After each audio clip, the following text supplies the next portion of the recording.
안녕하세요. 사연 읽어주는 남녀입니다. 오늘도 와주셔서 감사드리며 그럼 오늘의 사연 바로 소개해드리겠습니다.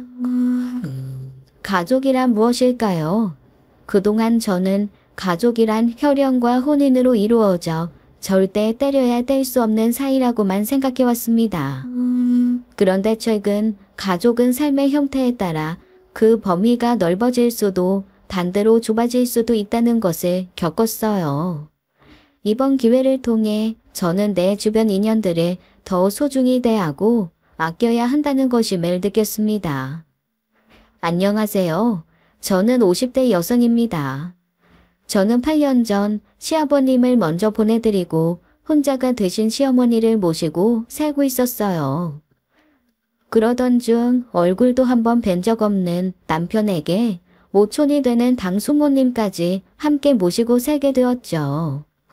크지 않은 집에 남편과 아이돌, 두 노인까지 복작복작하게 살아오면서 몇 년간 참 우여곡절도 많았답니다.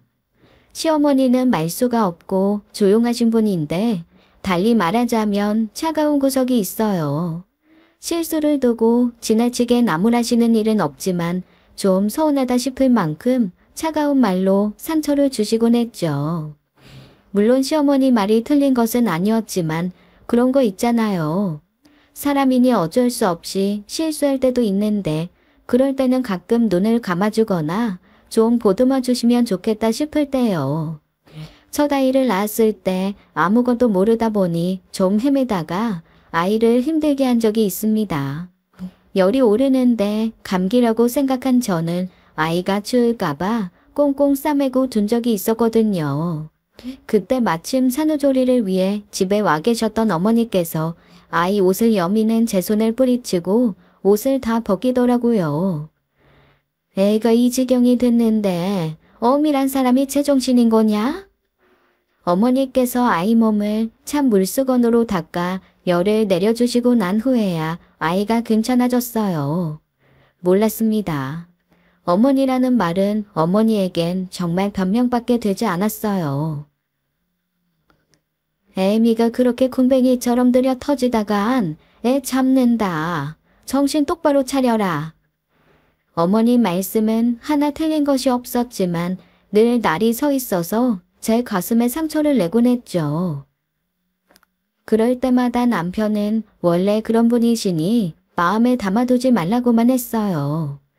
어렸을 때도 따뜻한 말 한마디 듣고 자란 것이 없다고 자기도 그게 원망스러울 때가 있었는데 이젠 괜찮다고요. 엄마는 원래 그런 사람이고 지내다 보면 마음이 차가워서가 아니라 그렇게밖에 표현할 줄을 모르는 거라고요. 저는 처음엔 그 말이 잘 이해가 되지 않았어요. 원래 그런 사람이 어딨어. 다들 배우면서 변화해 나가는 거지. 그건 다 노력하고 싶지 않은 사람의 변명이야. 하지만 시어머니를 겪어보다 보니 그 말이 어떤 의미인지 차츰 이해되기 시작했습니다. 시어머니를 모시고 산 건 시아버지께서 돌아가시고 홀로 남은 어머니에 대한 걱정이 남달랐던 남편 때문이었어요. 모시느냐 마느냐의 문제도 아니었고 늘 제 의견을 따라주던 남편은 갑자기 모시겠다 못을 받곤 통보했죠.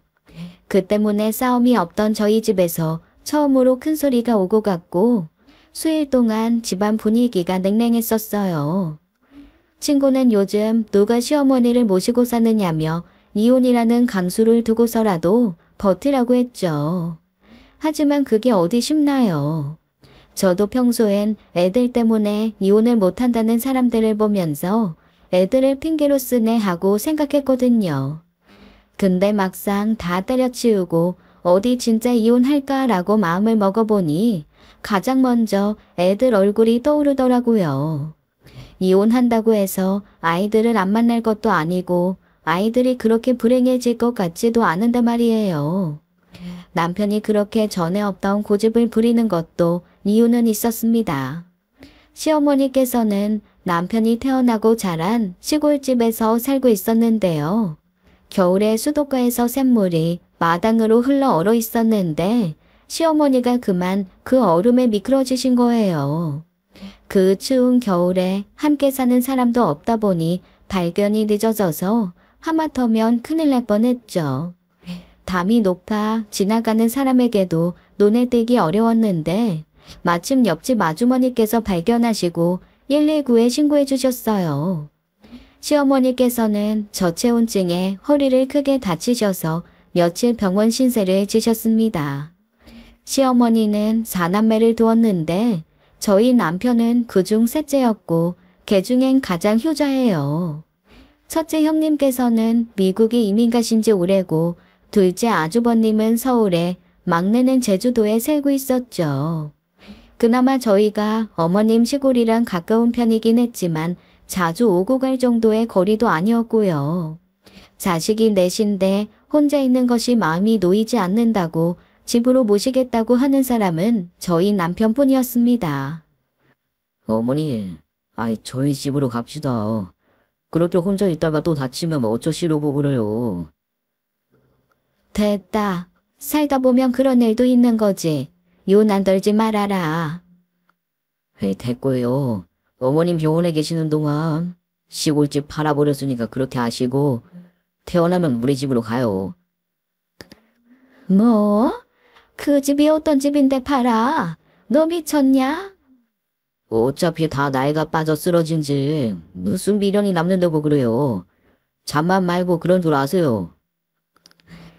물론 시어머니 앞으로 된 집을 팔아버렸다는 남편의 말은 거짓말이었어요.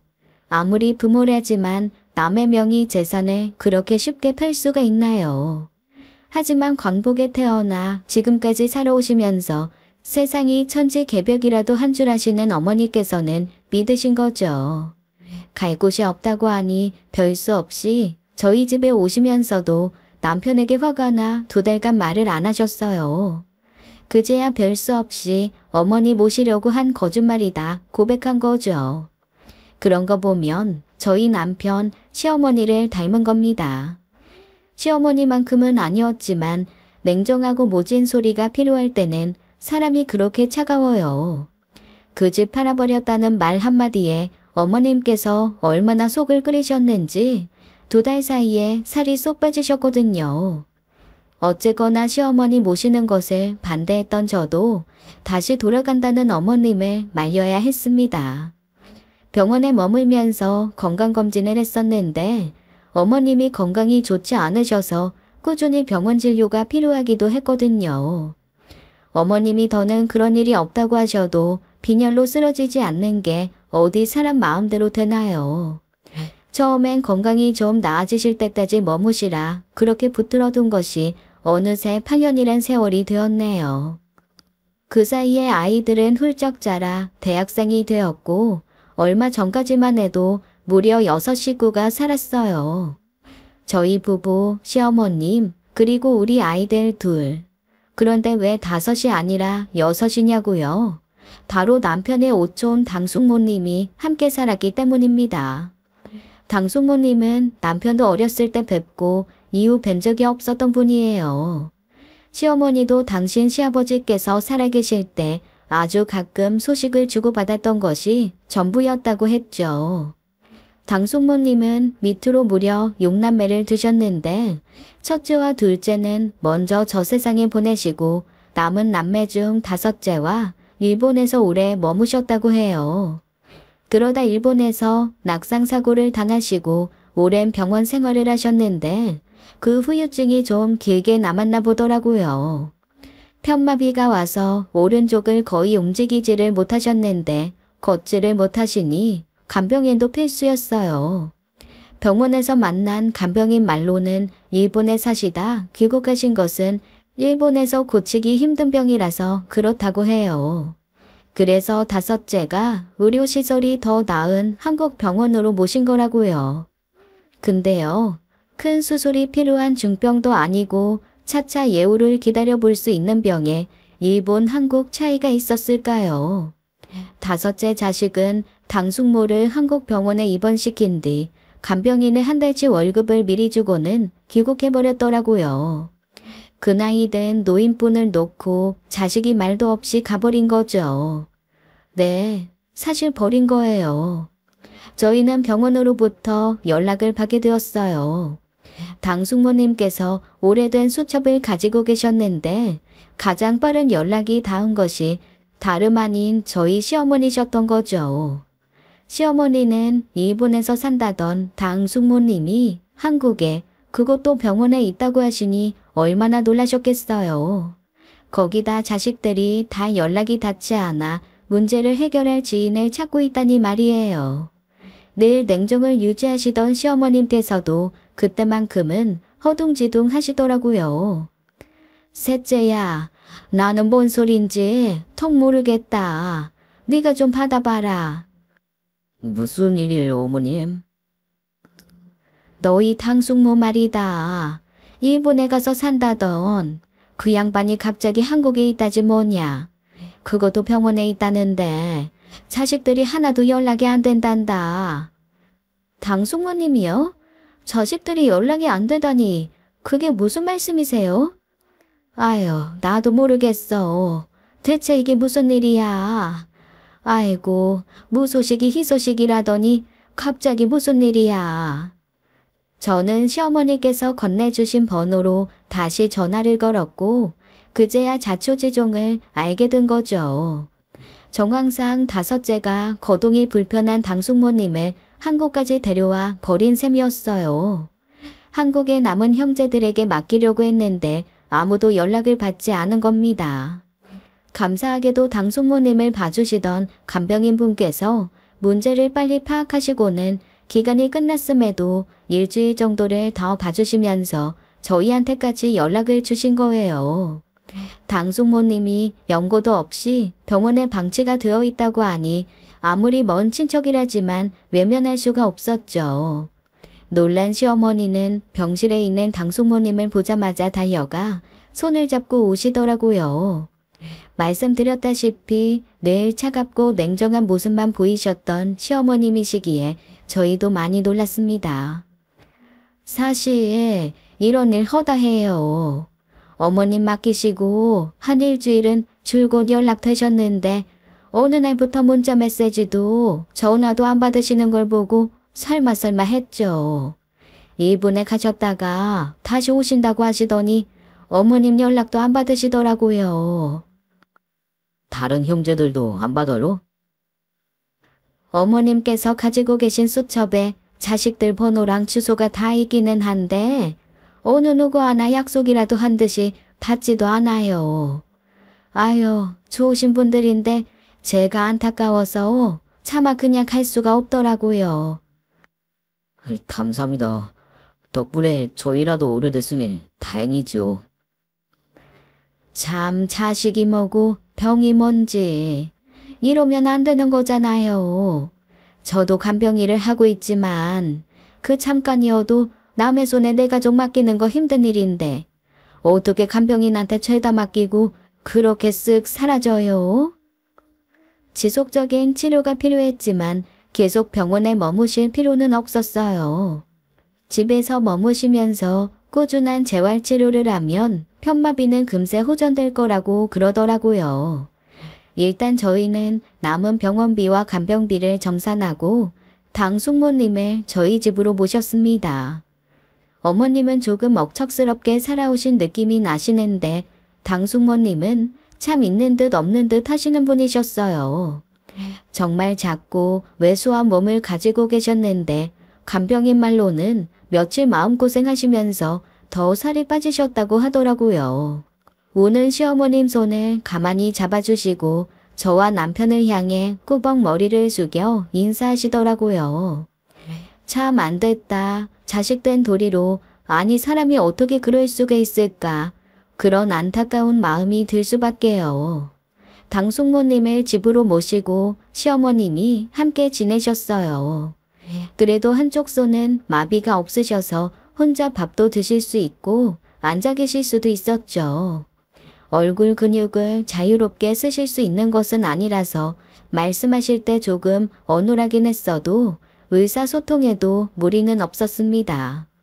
다만 거동이 불편하시니 화장실이나 몸을 씻는 일은 아무래도 혼자는 무리였어요. 시어머니는 제가 거들겠다는데도 한사코 됐다 하시며 본인이 그 일을 다 하셨습니다. 힘을 붙이셔서 저나 남편이 화장실까지 부축해다 드리면 그 안에선 시어머니가 다 하셨죠. 대소변을 보게 하는 일이나 구석구석을 씻기는 일처럼 간병인이 필요한 일을 하시니 시어머니도 고되셨겠죠. 그런데도 힘들다 내색 한번 안 하시고 틈틈이 서로 말벗이 되어 지내게 된 겁니다. 그 사이에 남편은 육촌 형제들에게 수도 없이 연락했어요. 자식들이 나몰라라 하는 사이에 누가 엄마를 데려갔단 소식을 듣기야 들었을 거예요. 그런데 아무도 연락이 안 되더라고요. 마침 잘 됐다 싶었을까요? 결혼식 때도 얼굴 본 적 없는 육촌 형제한테 가 있는단 말이에요. 그러다가 겨우 막내 자식과 연락이 닿았어요. 어머님, 우리 집에 계신 건 알고 계세요? 저희도 사정이 곤란해요. 어머니를 모실 수 있는 상황이 아닌데 이 누나가 그렇게 막무가내로 데리고 귀국하시면 어떡해요. 그럼 그분을 어떻게든 설득시켜서 모셔야죠. 어머님이 저렇게 계시는데도 마음이 편하세요? 어떻게 그래요? 어머님께서 얼마나 속상해 하시는데. 합니다. 근데 저희도 정말 사정이 안 돼요. 마음 같아선 우리 엄마 제가 모시고 싶은데 모실 수 있는 방도 없고 병원비 낼 돈도 없어요. 누나 말로는 마비가 와서 내내 옆에서 거들어야 한다는데 저희 부부 집에 돌아오면 한밤중이에요. 그럼 어쩌시겠다는 거예요? 어머님 그냥 이대로 두신다는 거예요? 이거요, 방임이에요. 부양 의무가 있는 자식이 어떻게 부모를 나몰라라 해요? 솔직히 저는 독립해 나온 지 오래고 그 양을 해도 아버지 재산 가족은 큰형님이 해야 맞죠. 아이 누나도 할 만큼 했어요. 오죽했으면 일본 사는 누나가 데려가 모셨댔어요. 말도 안 통하는 일본이 사이 눈치 보면서 살았던 건 그만한 이유가 있겠죠. 아무튼 저 못합니다. 가진 순서로 따지면 큰형님이 모셔가는 게 맞아요. 큰형님한테 연락하세요. 어떻게 그런 모진 말로 부모를 끊어낼 수 있을까요? 그렇게까지 말할 수 있는 것은 정말 부모와 자식 간의 연을 끊겠다고 한 말이었겠죠. 당장에 부양하는 자식이 없으면 저대로 돌아가실 수도 있는 건데 그건 생각을 못했을까요? 아니요, 했을 겁니다. 나보다 부모의 재산을 더 가져간 형제에게 책임이나 죄책감을 떠넘기면 그만이었으니까요. 전화 통화는 밖에 나가 몰래 했고 집에서는 당숙모님의 자식들 이야기는 안 하려고 했지만 어찌 모르실까요? 원래 성정이 남들에게 싫은 내색 안 하시고 다 품는 분이시라고 하시더라고요. 당숙모님은 맏며느리로 시아버님을 모시고 살았는데 당숙모님이 혼자가 된 후 둘째가 시아버님을 모셔갔다고 해요. 당숙모님을 아시는 분을 계속 찾아다니면서 놀랍게도 당숙모님의 시아버님께서 아직 살아계시다는 걸 알았어요. 남편에게는 큰할아버지가 되는 분이셨죠. 100이 가까운 연세에 여전히 둘째 아들의 집에서 머물고 계신다고 하더라고요. 제대로 상황 설명이 필요할 것 같아 그나마 대화가 통하는 큰할아버님 가족들을 찾아갔었습니다. 그런데 상황은 나아질 것도 없었어요.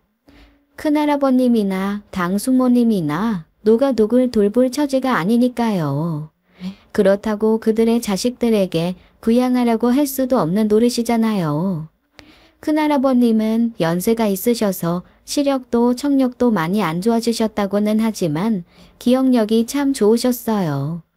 맏며느리 이야기라니 쇼네 말이냐 하고 대본에 기억해내셨죠. 큰아들이 살아있을 적엔 맏며느리와 함께 살다가 둘째 아들과 함께 산 지는 10년밖에 되지 않았다고 하더라고요. 그러니까 당숙모님이 결혼하신 후 줄곧 모시고 산 세월이 그리 짧지만은 않았던 겁니다. 큰할아버님께서는 당숙모님이 잘 계신다 그렇게 말씀드렸지만 노인이라고 눈치가 없을까요? 자식들이 넌지시 한숨과 함께 어두운 낯빛으로 한 이야기에 다 눈치채셨겠죠. 누구 하나 안타까운 마음이 없는 사람은 없었지만 달리 해결 방도도 없었습니다. 큰아버님의 자식분들이 자기가 나서서 연락해보겠다고 나서주신 것만으로도 감사했죠. 어쨌거나 당장 모시고 갈 자식이 없으니 저희 집에서 머무는 것밖에는 방법이 없었습니다. 시어머님도 대놓고 부탁은 안 하시지만 넌지시 당신이 하고 싶다고 하셨고요. 남편은 회사에 가고 저는 아이들이 다 커서 상대적으로 바쁜 건 아니었지만 파트타임 아르바이트를 하고 있었어요. 대학까지 보내놨으니 결혼은 너네가 알아서 해라라고 했지만 부모 마음이 또 그렇지가 않잖아요. 결혼할 때 조금이나마 보탬이 됐으면 하는 마음에서 넣기 시작한 적금이 있는데 그걸 메꾸려면 일을 해야 했어요. 하루에 4시간 정도 아는 지인의 카페에서 설거지나 서빙을 하는 일이라 어렵지는 않았죠. 카페 이용 고객들이 주로 연령층이 있다 보니 제 나이 또래에 제가 있는 걸 더 좋아하시기도 했고요. 저도 사람들이 어울리며 보내는 그 시간이 좋기도 했어요. 물론 필요하다면 제가 일을 그만두고 두 분의 편의를 위해 집에 머무르는 것이 좋겠죠. 당신 일을 좀 쉬는 건 어때? 어머니 혼자서 당숙모님 힘에 부치실 텐데. 나도 어떻게 해야 하나 고민 중인데 그게 쉽지는 않네. 애들 앞으로 다달이 들어가는 적금이 50인데 당장 일을 쉬면 그걸 어떻게 메꿔. 어떻게든 당숙모님 모셔가도록 해야지. 그때까지만 당신이 쉬어. 어차피 그 돈 당장 필요한 돈도 아니고 나중에 애들 결혼할 때나 필요한 돈인데. 그래도 그만한 자리가 없다 싶으니 그만두기도 아쉽고 당신만큼 나도 걱정은 되는데 일을 쉬는 건 그렇게 쉬운 일이 아니야. 남편 입장에서야 조금이라도 젊은 제가 함께 있어주는 게 마음이 놓이겠죠. 그건 저도 마찬가지고요. 하지만 그렇게 좋은 마음만 앞세워 결정할 일은 아니었어요. 일에 대한 보람도 보람이고 돈도 돈이었지만 무엇보다도 종일 두 분과 함께 시간을 보내야 하는 게 망설여졌습니다. 솔직히 말하자면 남편에게는 애들 결혼 적금 핑계를 대고 일을 시작한 거지만 실상은 그게 전부는 아니었어요. 제가 어머니 말 때문에 상처를 받은 적이 많다고 했었죠.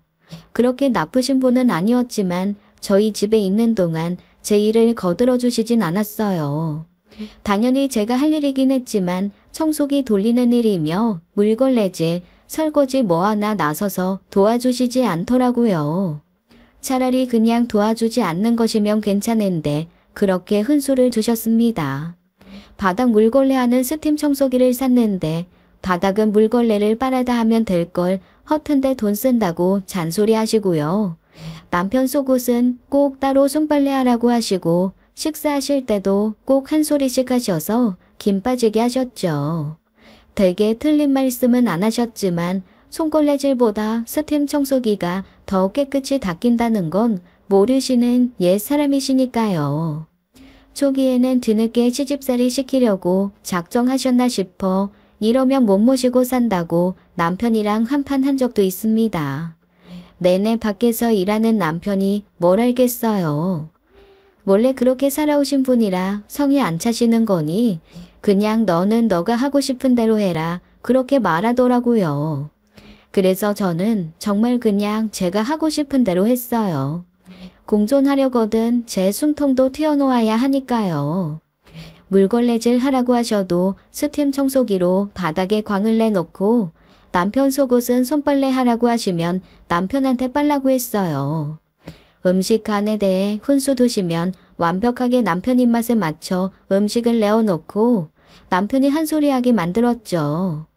그렇게 좋은 방법이었다고는 할 수 없지만 일종의 묘한 기싸움을 하는 거라고 생각했었어요. 근데 계속 지내다 보니 남편이 그리 심각하게 생각하지 않고 넘긴 이유를 알겠더라고요. 시어머님의 행동이나 말씀에는 저를 괴롭히려는 악의가 있는 것은 아니었어요. 당신이 시어머니와 그렇게 살았고 그런 말씀을 들었다 보니 며느리에게 할 줄 아는 말이 그뿐이었던 거죠. 시어머님도 스팀다리미가 좋으신 줄 알고 늙으면 손목이 아프니 빨래도 세탁기가 하는 게 맞다는 걸 알아요. 그렇게 오랜 시간 함께 살며 시어머님은 천천히 날이 선 모서리를 둥글게 깎고 조금씩 유해지셨습니다. 하지만 그건 그거고 종일 시어머님이랑 붙어있는 건 안 되겠다 싶어서 아이들 결혼 적금 핑계를 대고 나간 거죠. 일 끝나고도 수다 떨다 오면 그래도 시어머니 눈치 안 보고 자유를 누릴 수 있는 시간이 대여섯 시간은 됐어요. 그리고 그게 시어머님과 갈등 없이 더 잘 살게 하는 방법이기도 했고요. 그런데 상황이다 보니 마음이 쓰여 남편과 그런 이야기를 했었는데 그게 들렸는지 시어머님이 그러시더라고요. 셋째 너는 신경 쓸 거 하나 없다. 그래도 어머님이랑 당숙모님 두 분만 집에 머무시는 것이 좀 마음이 안 놓이긴 해요. 안 놓이건 또 뭐냐. 나는 수발 필요한 노인네도 아니고 밥도 알아서 차려 먹고 혼자서 마트도 갔다 올 수 있다. 너가 신경 쓸 건 하나 없어. 어머님도 힘드시잖아요. 당숙모님이 혼자서 화장실만 가실 줄 아셔도 괜찮을 텐데. 당숙모님 부축하시다 어머님 또 허리 안 좋아지시면 어쩌고요. 아직도 빈혈은 있으신데. 너네가 걱정할 일 없게 내가 알아서 하마. 빈혈 약도 제대로 챙겨 먹고 있어서 요즘엔 어지럼증도 없다. 그 양반 몸이 새털처럼 가벼워서 내가 힘쓸 일도 없어. 됐으니 신경 쓰지 말고 너는 너대로 할 일 해라. 그렇게 말씀해 주시니 감사했지만 마음은 그리 편하진 않더라고요. 남편이 그러더라고요. 대놓고 내색은 안 해도 나한테 얼마나 미안하시겠냐고요. 본인은 얹혀 사는 거라고 생각 안 하실 수 있지만 당숙모님은 생판 남이나 다름없는 사람이잖아요. 근데 자기가 붙들고 있어 못 내보내는 거로 생각하니 자연히 제 눈치를 볼 수밖에 없었겠죠. 그러고 나서 저희 집에는 작고 사소한 변화가 생기기 시작했습니다. 집을 비우고 나면 어머님께서 여기저기 청소를 해둔 흔적이 보이더라고요. 힘쓰는 일은 어려우시지만 제가 미처 마무리하지 못한 설거지를 해두시거나 빨래를 개워두는 식으로요. 저는 내심 감사하면서도 시어머니께서 너무 눈치를 보시나 싶어 그러지 마시라고 하셨는데도 계속 하셨어요. 그리고 무엇보다도 놀랐던 건 시어머니께서 웃기 시작하셨다는 겁니다. 당숙모님은 자식들에게 버림받고 오촌 조카집으로 왔으니 얼마나 힘드셨겠어요. 그런 당숙모님을 웃게 하시려고 옛날 이야기도 꺼내시고 드라마도 함께 보시며 일부러 웃으시고 했어요. 하지만 당숙모님은 성향도 원체 말수도 없고 조용하신데 상황이 그러다 보니 눈치를 엄청 보시는 거예요. 한 번은 자면서 이불에 크게 실수를 하셨어요. 이불도 이불이지만 매트리스가 다 젖어서 말려야 했는데 그건 시어머님이 할 수 있는 일도 아니셨죠. 시어머니께서 어떻게든 본인이 다 하신다 하셨지만 겨울 이불은 좀 두툼한가요. 이불을 들어 세탁기로 가져가는 것도 힘에 부치셨어요. 결국 저와 남편이 나서서 뒷정리를 다 했는데 그때 당숙모님이 오시더라고요. 몸이 불편한 노인이 그럴 수도 있지라는 마음이 있어 별로 대수롭지는 않았어요. 그건 그거고 일은 늘었구나 싶어 언제 빨고 출근을 하나 그 생각만 하고 있었거든요. 근데 당숙모님께서 불편하신 몸을 겨우 기대고 앉아 눈물을 흘리는데 어휴 그거 너무 마음 아프더라고요.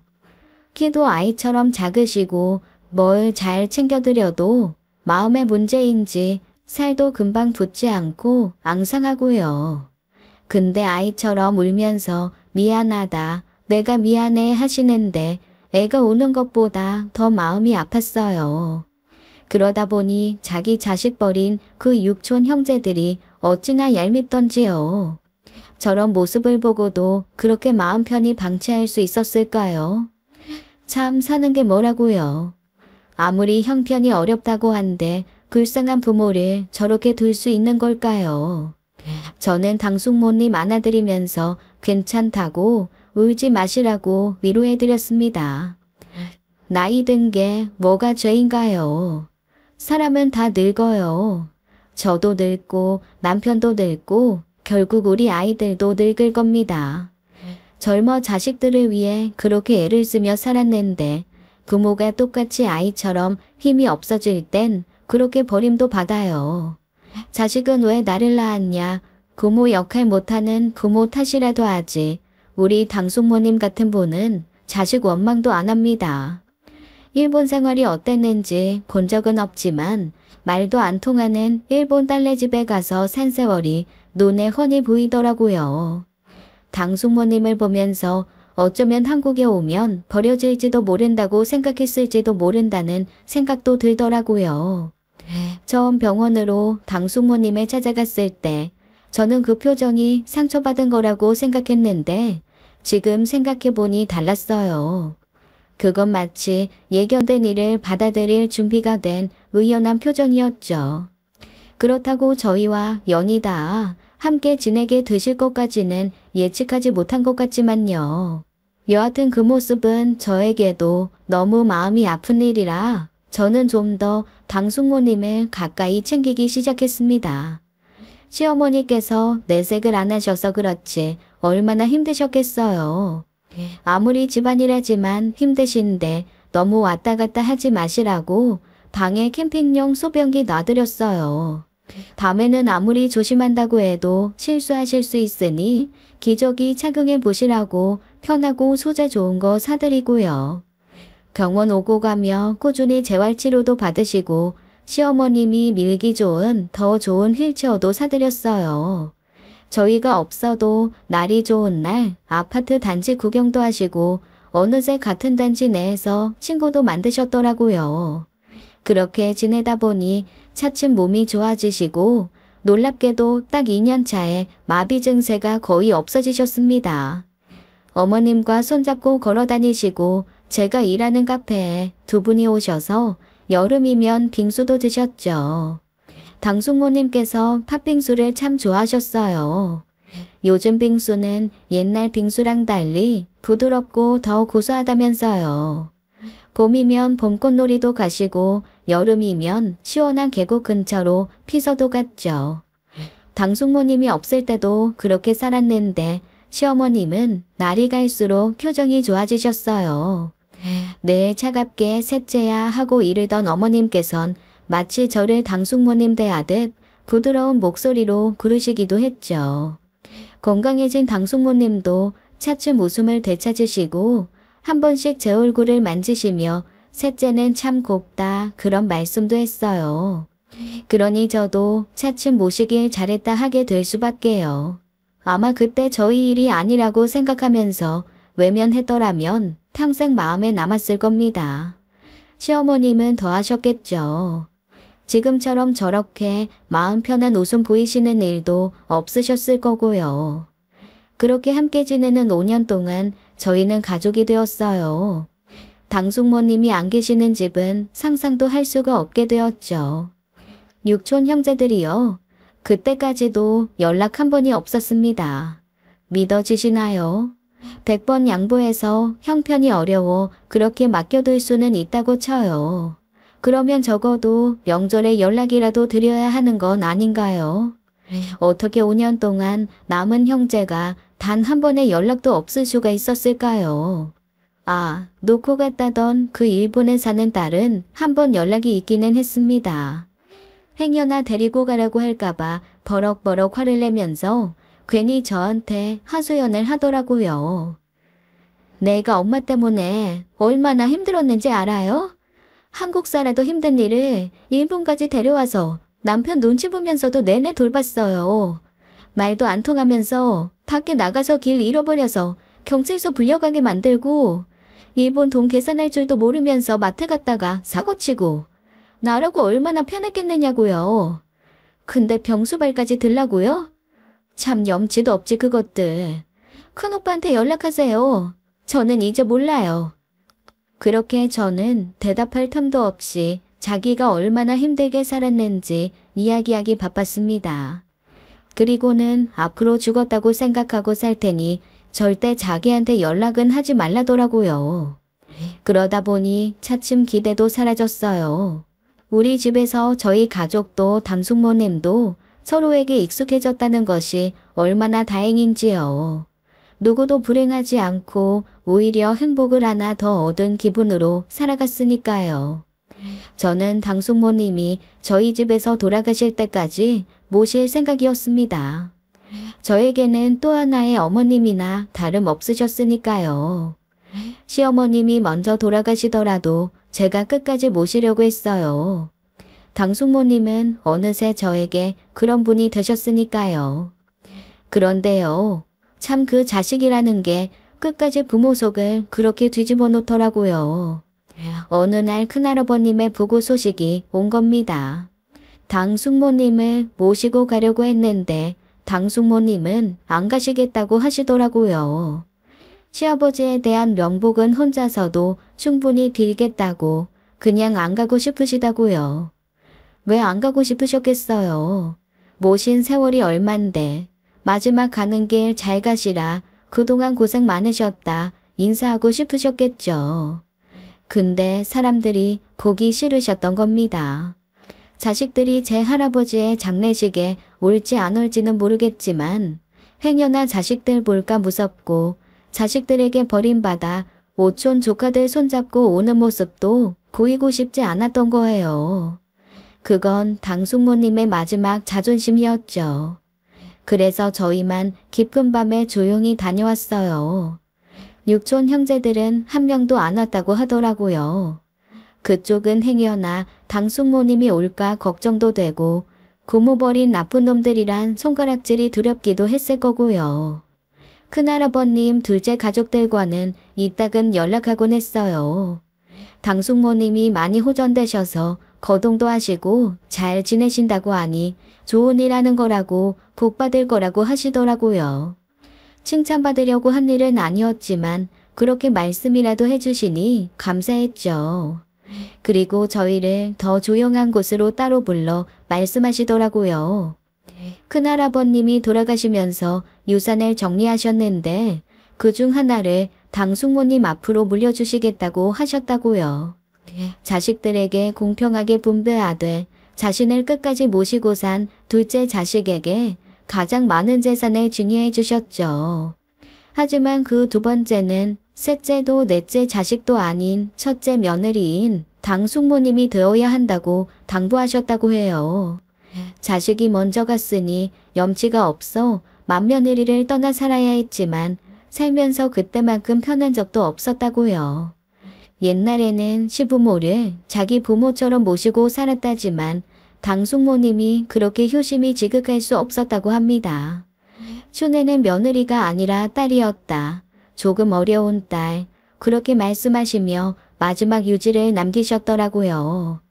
2층 작은 상가 건물이 있는데 노른자 땅도 아니고 그렇게 값이 나가는 것은 아니어도 도움이 될 거라고 하시면서요. 전에 저희 부부가 다녀가신 후 한 번도 내색은 한 적 없지만 마음이 많이 쓰였던 모양이었습니다. 사실 몇 년 전부터 유산 논의를 하시면서 미리 당숙모님께 증여를 하고 싶다고 하셨나 봐요. 그런데 당숙모님께 재산이 갑자기 생기면 또 그 자식들이 얼마나 싸울지 그걸로 괜히 당숙모님을 힘들게 할까봐 망설여진다면서요. 그러면서도 결국 당숙모님 앞으로 뭐라도 남기고 싶으시다고 그 건물 하나를 주고 가셨어요. 둘째 자식분들, 작은 당숙님 분들께도 참 감사하죠. 당숙모님의 공을 인정해 주신 셈이었으니까요. 저희도 염려가 되지 않는 건 아니었지만 어쨌거나 당숙모님께 좋은 일이니 기쁘게 받아들였습니다. 적어도 가진 게 있으면 버림받을 일은 없었을 것이라고 하셨다던 큰할아버님의 말이 아프게 남았고요. 근데 그게 결국 독이 된 겁니다. 작은 당숙께서 정말 조심스레 증여를 해주신 건데 어떻게 알았는지 당고모님 자식들에게 연락이 온 거예요. 네, 5년 만에 처음으로 그 큰아들에게 연락이 왔습니다. 그것도 자기 엄마인 당숙모님께요. 처음으로 당숙모님 휴대전화로 큰아들의 수신번호가 찍히더라고요. 그걸 보는 당숙모님의 표정이 어땠는지 말을 안 해도 아실 거라고 생각합니다. 처음엔 화가 나신 것도 같았지만 결국엔 자식인데 어쩌겠어요. 그렇다고 저희가 강제로 전화를 못 받게 하거나 그럴 수도 없는 노릇이었죠. 결국 5년 만에 연락이 닿은 큰아들은 5년 만에 저희 집에 찾아왔습니다. 그리고 제 엄마를 보자마자 무릎을 꿇고 울더라고요. 아이고, 어머니. 어머니. 안이 곱게 보여서인지 저희 눈엔 그저 연극처럼만 보였지만 당숙모는 자식 눈물을 외면하기 힘들었겠죠. 5년 만에 당숙모님을 찾은 이유는 뭐겠어요. 큰할아버님이 남기신 재산이 탐이 나서겠죠. 그건 그 자리에 있는 모두가 아는 사실이었습니다. 왜 이렇게 여위셨어요? 밥은 좀 잘 드세요? 누가 보면 우리가 당숙모 굶겨 데리고 있는 줄 알겠네. 미안하다. 그런 말 아니었어. 나는 어머니가 이렇게 나이가 드신 줄도 모르고 그렇게 아프고 늙어가실 때는 털끝도 안 보이더니 왜 갑자기 나타나서 눈물바람이야. 형, 우리 몇 년 만인지 알아? 내가 기억이 나나? 그때 작은 집도 같은 동네에 살아서 우리 할아버지한테 인사하러 왔었잖아. 기억나? 기억이 나서 그래서 우리한테 그렇게 맡겨놓고 나 몰라라 했어? 당숙모님이 그동안 얼마나 찾은 줄 몰라? 내가 할 말이 없다. 사는 게 힘들어 그랬어. 마음이면 100번도 더 모시고 싶지. 내가 오죽하면 일본에 사는 애한테 엄마를 맡겼겠냐. 그래도 끝까지 모실 거라고 생각했지. 이렇게 한국에 두고 가버릴 거라곤 생각도 못했다. 그러니까 그렇게 두고 가버린 거 알았을 땐 나 몰라라 하다가 왜 이제야 찾아와서 그러냐고. 내가 큰 아들인데 이제 내가 모셔야지.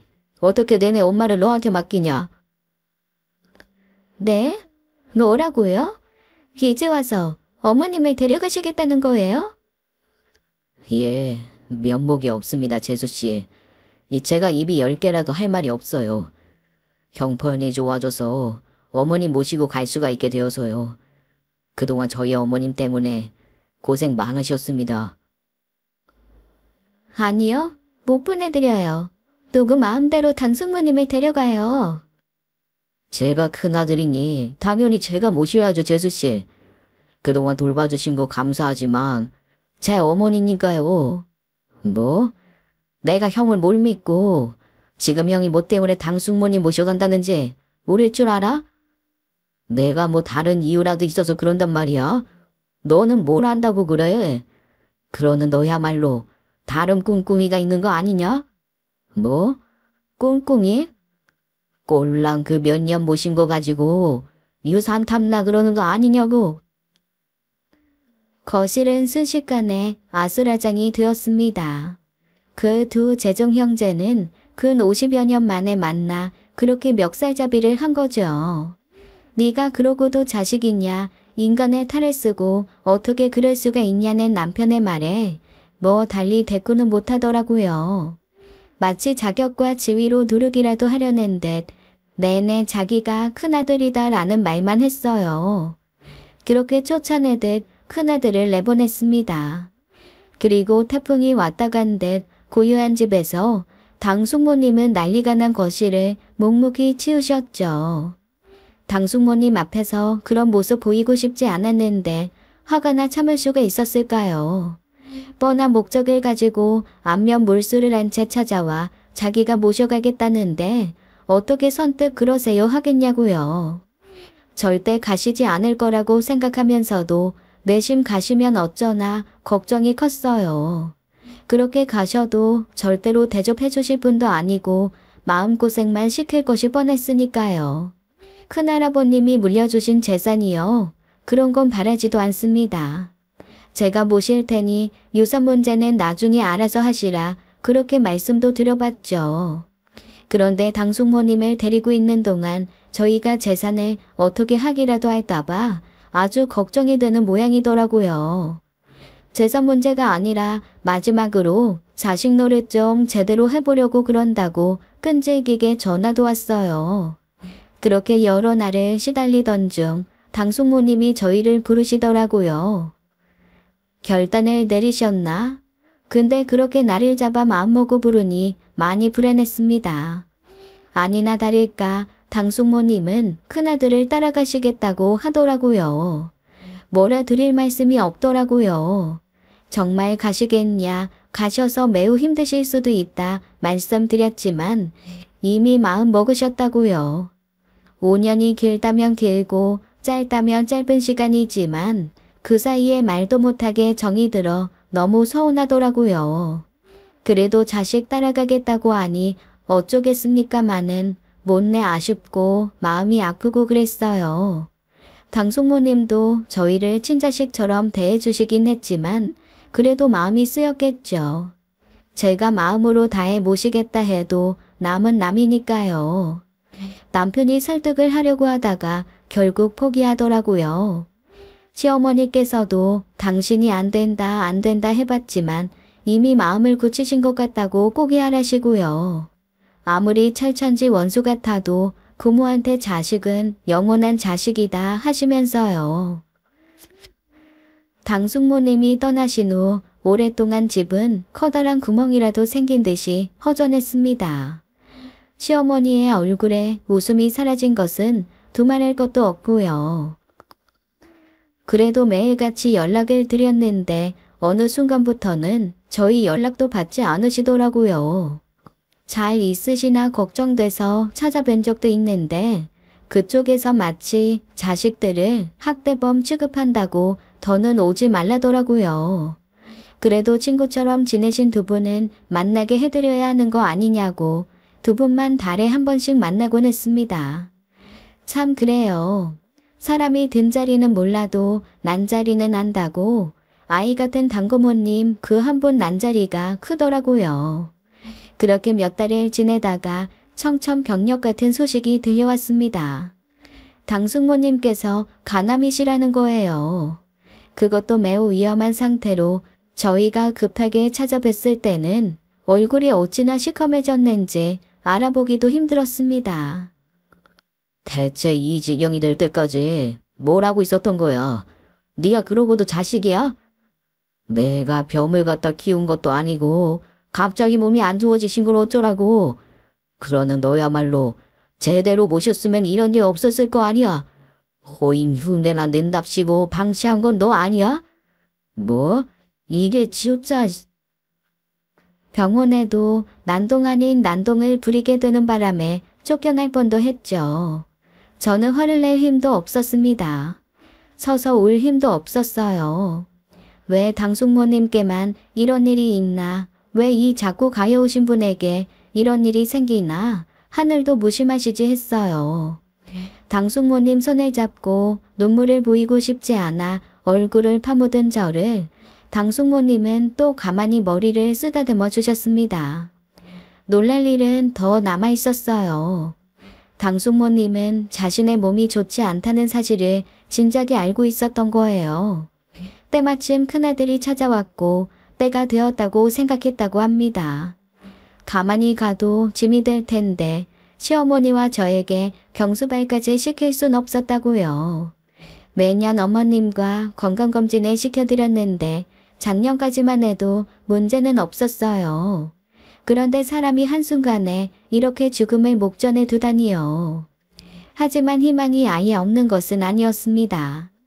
고령이긴 했지만 수술만 견딜 수만 있으면 가는 이식 수술이 가능했으니까요. 그래서 이식 적합 검사는 해봤어? 아니, 어머니 연세가 몇 살인데 어차피 버티지도 못하실 거야. 그게 무슨 말이야. 아흔에도 수술하고 일어나시는 분도 계신데. 그래서 수술도 안 해보겠다고? 말씀은 드려봤지. 제가 간 드릴 수 있는지 검사해 보겠다고 했는데 어머니가 그러라 하시냐? 당연히 안 받으신다고 하시지. 그래도 해볼 수 있는 거 다 해봐야 하는 거 아니야? 괜히 더 고생만 시켜드리는 거야. 그러니까 그 사람들은 이미 당숙모님을 포기한 겁니다. 치료를 해드릴 생각도 없었어요. 당숙모님은 1시간 바쁜 상황에서 고통만 줄이는 처치만 받으신 채 다시 한번 방치가 되고 있었던 거예요. 너무 가슴이 아팠습니다. 그렇다고 선 놓고 있을 수도 없고요. 깊이 생각할 겨를도 없이 남편이 자신이 적합검사를 받아보겠다고 나섰는데 저는 말릴 수도 없었습니다. 간을 떼어준다는 게 어디 쉽나요? 자식한테도 사실 어려운 일이죠. 그냥 뭐라도 해보고 싶었던 겁니다. 알아보니 저와 남편 같은 경우 친족의 범주에 들지도 않기 때문에 사실상 기증이 굉장히 까다로웠어요. 그러는 사이에도 당숙모님은 서서히 안 좋아지셨고요. 정말이지 속이 타들어가는 것만 같았습니다. 아무것도 하지 못하고 발만 동동 구르는 사이 수술 시기도 놓쳤고요. 매일같이 병문안을 가서 내일까지만 살아계셔라. 내일 꼭 제 얼굴 보셔야 한다 했어요. 그리고 또 그 다음 날이 되면 또 내일까지만 살아계셔달라. 내일도 제 얼굴 보셔야 한다고요. 그렇게 하루하루를 힘겹게 버티나 싶더니 어느 날은 굉장히 힘든 얼굴로 저희를 기다리고 계시더라고요. 그리고 제 손을 꼭 잡고 그 몸집만큼 아주 작은 목소리로 힘겹게 말씀하셨습니다. 아가, 나는 너한테 제일 고맙고 미안했다. 아무 말씀도 하지 마세요. 떠나실 것처럼 왜 그런 말씀을 하세요. 몸뚱이밖에 없는 노인네를 무슨 부귀 영화를 보겠다고 거두었겠냐. 다 네가 선해서 그렇지. 귀하다 아가. 너는 나한테 많이 귀했다. 제가 뭘 했다고 그런 말씀을 하세요. 고모님, 내일까지만 사세요. 내일 제 얼굴 보셔야 돼요. 나한테 너는 많이 귀했어. 그게 당고모님의 마지막 말씀이셨습니다. 그날 밤 결국 당고모님은 내일까지만 살아 계셔달라던 제 부탁을 들어주지 못하시고 가셨어요. 일이 날 것 같다고 예감하셨던 시어머님께서 임종을 지키셨고 아무래도 곧 돌아가실 것 같다는 연락을 받고 새벽에 뛰어왔지만 이미 돌아가신 뒤였습니다. 장례식은 조용히 끝났어요. 모든 것이 다 끝난 듯이 홀가분한 얼굴로 조문객을 맞는 그 큰아들의 눈엔 물기도 없더라고요. 일본에 살며 죽었다고 생각하며 산다던 다섯째도 왔고 뭐 여기저기서 숨어있던 자식들이 다 오긴 왔습니다. 그나마 그 중엔 재산이라도 탐나 마지막에 찾아와 모신 큰아들이 가장 인간적이긴 하더라고요. 저희는 그들을 상종도 하지 않았습니다. 그동안 고마웠다, 감사했다 같은 인사치레를 바라지도 않았지만 끝까지 뻔뻔하게 조의금이나 나누던 그들이 인간 같지도 않더라고요. 당숙모님 살아생전 자신과 함께할 때도 많이 외로우셨겠다 했어요. 그렇게 모든 절차를 끝내고 집으로 돌아왔죠. 당숙모님의 빈자리는 항상 느끼고 있었지만 이제 정말 영영 빈자리로 남겨둬야 한다는 생각에 마음은 울적했습니다. 시어머니는 하루에도 몇 번씩이나 당숙모님 사진을 보고 닦고 또 닦았어요. 시어머님의 부탁으로 두 분이 지난 봄꽃 축제에서 함께 찍으신 사진을 크게 인화해드렸거든요. 사실 시어머님에게도 당숙모님은 그리 가깝거나 애틋한 사람은 아니었다고 합니다. 같은 동네에 살았다 보니 친척을 떠나 그냥 한 동네 사람이었던 사람이라고 생각하고 살았었는데 병원에 덩그러니 앉아있는 것을 보니 세상에 그렇게 가여운 사람이 없었다고 해요. 제가 끝까지 반대를 하면 둘이 나가서 어떻게든 살아보려고도 했다고 합니다. 이상한 책임감이 든 것을 보니 우리 뒤늦게 가족이 되려 그랬나 보다고 그런 말씀을 하시더라고요. 고된 세대를 살아오신 분들이 느낄 수 있는 유대감 같은 것이었겠죠. 그리고 제 손을 잡으시곤 참 고마웠다 그러시더라고요. 갈 곳이 없어 고향을 떠나 일본까지 가서 살면서도 내내 딸의 말도 안 통하는 일본인 사위에 눈치 많이 봤다고요. 그래서 내심 자신을 한국으로 보내는 것이 좋았다고 했더랍니다. 버림받더라도 고향 땅이니 어떻게든 사라지겠지 하고요. 당숙모님이 저희 집에 머물면서 마음이 편했다, 참 좋았다 하셨던 말들은 진심이셨던 겁니다. 그렇게 우리는 우리 나름대로 당숙모님을 기억하고 기리며 하루하루를 보내고 있었습니다. 그런데 어느 날이었어요. 당숙모님이 살아계셨을 때는 한 번도 찾아오지 않았던 당숙모님의 자식들이 갑자기 집에 쳐들어온 겁니다. 이건 또 무슨 경우야? 우리가 계속 얼굴 보고 살 사이인가? 이거 뭡니까? 도대체 이게 뭐냐고요? 그분은 우리 시어머니를 상대로 불같이 화를 내고 있었습니다. 저희는 모르는 일이라 대체 무슨 말인지 어리둥절했죠. 어째서 저희 어머니 명의가 여기로 변경이 되어 있습니까? 와, 이거 진짜 용이 주도하시네. 뭐? 우리 엄마 데리고 있으면서 그 사이에 재산을 빼도요, 감히? 이거 무효야. 당장 안 돌려주면요, 제가 소송해서 찾을 겁니다. 우리 엄마 재산을 그쪽이 뭔데 가져갑니까? 내가 우리 엄마를 어떻게 모셨는데 나한테 한 푼도 안 남기고 그렇게 가셔요? 오빠는 자격이 없지. 오빠가 아빠 재산 다 갖다 팔아먹었으면서 뭘 또 욕심을 내? 내 거예요, 내 거. 나한테 줘요. 나 진짜 속 터져서 못 살아. 알고 보니 당숙모님이 큰할아버님으로부터 증여받았던 그 건물이 죽기 전 시어머님 앞으로 명의 이전이 된 거였어요. 시어머님은 끝까지 마다하셨지만 당신에게 드리는 게 아니라 나중에 저희한테 남기는 거라고 밀어붙이신 거죠. 노인들이 자기들끼리 하기 어려우니 둘째 당숙네 도움을 받아 감쪽같이 명의를 바꾸어 놓은 겁니다. 사정을 하신 둘째 당숙네가 모든 걸 도맡아 처리를 끝내놓으셨더라고요. 아주 괘씸한 것들이라고 절대 그 녀석들 앞으로 남기지 말라고 하시면서요. 그리고 뒤늦게 유산 정리를 하던 자식들이 그 사실을 알고 저희 집으로 쫓아온 겁니다. 그 사이 말없이 앉아 계시던 시어머님께서 핸드폰을 만지작거리시더니 뭔가 보여주시더라고요. 그것은 시어머님 휴대전화로 찍은 당숙모님의 모습이었어요. 저희도 몰랐던 영상이었습니다. 홍민이, 홍철이, 홍옥이, 홍석이 내 자식으로 태어나 고생 많았다. 나는 가끔 여름이면 너희 육형제가 개울가에서 옹기종기 모여 놀던 그때가 생각난다. 원래 살다 보면 고된 일도 있고 그러지 말아야지 하면서도 내 마음처럼 안 되는 일이 있는 거다. 짐이 되어 미안했다. 나는 먼저 간 첫째와 둘째 놈 볼 생각에 마음이 편하구나. 다만 내가 너무 신세를 많이 져서 그냥 가기가 어려워서 고답을 했으니 내 뜻에 따라주면 좋겠다. 그 건물은 원래 내 것도 너희 것도 아니었다. 너희 할아버지가 내게 그것을 남긴 것은 날 주기 위함도 너희에게 남기기 위함도 아니었어. 죽기 전 이 신세를 갚을 길이 없어 편히 눈 감지 못할 나를 위해 너희 할아버지가 내게 남긴 선물이지.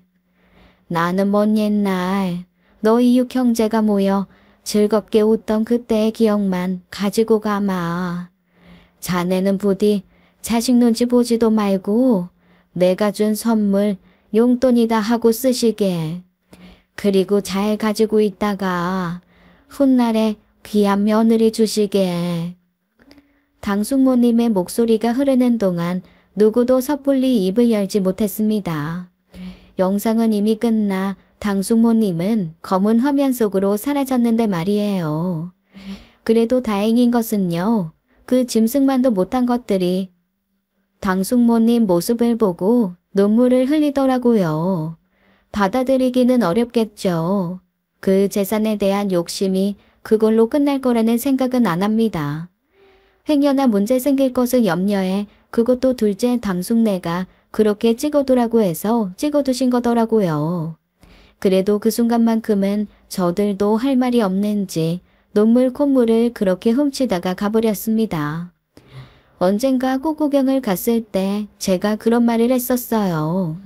당숙모님이 꽃밭에 있으니 무엇이 꽃인지 모르겠다고요. 그 말에 당숙모님 수줍게 웃으시다가 돌아오는 차 안에서 말씀하셨어요. 난 너를 보느라 꽃구경을 못했다고요. 봄이면 생각날 것 같습니다. 여름, 가을, 겨울에도 생각나겠죠.